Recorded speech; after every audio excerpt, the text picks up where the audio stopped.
បងធ្វើការមួយថ្ងៃបានហើយហត់អត់បើយើងប្រៀបធៀបរវាងប្រទេសយើងនិងប្រទេសគេថា48,000ទៅដល់60,000វាអាស្រ័យលើគាត់ធ្វើឬក៏បើមានជាងទៀតអាចពី60,000ទៅ10,000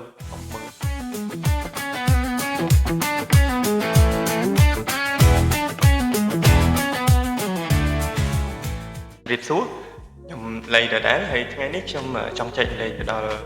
បងប្អូនពលករជាពិសេសគឺបងប្អូនដែលមិនទាន់មានការងារធ្វើអាចរកការងារតាមរយៈក្រសួងហើយក្រសួងមាន page ហើយយើងគ្រាន់តែ scan QR code នៅខាងលើតើមកបងប្អូននៅបំពេញព័ត៌មាន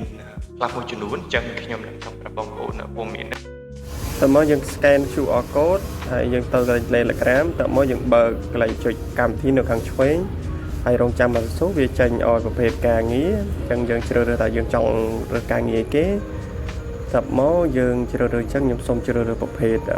សំណង់ណាថាបរិយាកាសសំណង់តើមកយើងទៅរកប្រភេទដែលយើងចង់ធ្វើមានការរៀបអិតរៀបអីអញ្ចឹងណាអញ្ចឹងប្រភេទការងារនៅទីនេះដែលយើងចង់ជំនាញរបស់យើងដែលយើងធ្លាប់អញ្ចឹងណាហើយខ្ញុំសូមជ្រើសរើសមួយអញ្ចឹងការងារសំណង់បន្ទាប់មកគេឲ្យយើងពេញឈ្មោះខ្លួនយើងអញ្ចឹងយើងបំពេញឈ្មោះចឹងខ្ញុំពេញឈ្មោះខ្ញុំហើយថ្ងៃខែឆ្នាំកំណើតអញ្ចឹងថ្ងៃខែឆ្នាំកំណើតពិតដែលចម្លងចេញពីអត្តសញ្ញាណប័ណ្ណណាអញ្ចឹងបន្ទាប់មកយើងជ្រើសរើសទីលំនៅបច្ចុប្បន្នរបស់យើងអូខេយើងនៅខេត្តណាហើយស្រុកយើងនៅស្រុកណាអញ្ចឹងយើងពេញមកហើយលេខទូរស័ព្ទផ្ទាល់ខ្លួនរបស់យើងទី1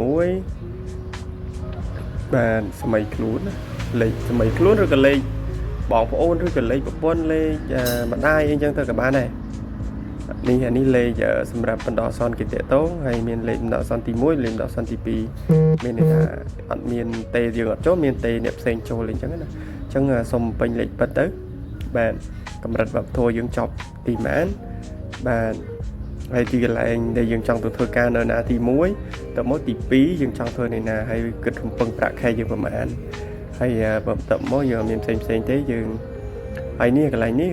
ថតរូបផ្ទាល់ខ្លួនយើងមួយដើម្បីគេឃើញមុខយើងអញ្ចឹងណាអញ្ចឹងខ្ញុំសូមដាក់រូបខ្ញុំឧទាហរណ៍ជាក់ស្ដែងឲ្យបងប្អូនយើងបានដឹង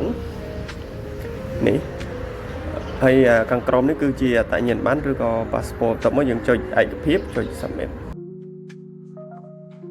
ខ្ញុំពិតជាសរសើរទៅដល់ក្រសួងការងារបន្តបណ្ដាវិជ្ជាជីវៈអូខេអញ្ចឹងខ្ញុំមានប៉ុណ្ណឹងទេសម្រាប់ជាសារមួយសម្រាប់បងប្អូនពលករពលរដ្ឋដែលមិនទាន់មានការងារធ្វើអាចទូវាដូចខ្ញុំបានលើកខាងលើអញ្ចឹងអាចចូលទៅពេករបស់ក្រសួងបន្តបណ្ដាវិជ្ជាជីវៈការងារហ្នឹងទៅដើម្បីទៅមើលព័ត៌មានហើយអាចដាក់ពីហើយក្រសួងនឹងខលយ៉ាងច្រើនដាក់ភ្លាមអាចរំលងមួយថ្ងៃឬក៏4ម៉ោងក្រោយខ្ញុំឃើញគាត់ខលមកគាត់ប្រឹក្សាយោបល់យើងគាត់សួរយើងទៅចង់ធ្វើការងារអីចង់ធ្វើនៅឯណាគាត់ថាអេមែនតើហើយមិនមែនត្រឹមខលតែម្ដងខល3 4ដងខ្ញុំដាក់ពីបងប្អូនខ្ញុំឃើញគាត់ខលមកមែនតើលេខគាត់ដូច023វិជ្ជាការី9បាទទៀតនេះនៅហើយធ្វើនៅឯណាបាទហើយចង់រកការងារនេះនឹងអត់បើទេកុំភ្លេចបងប្អូនចែករំលែកវីដេអូមួយនេះផងដើម្បីឲ្យបងប្អូនពលករនៅប្រជាពលរដ្ឋបន្តមានការងារធ្វើគាត់បានទៅអរគុណ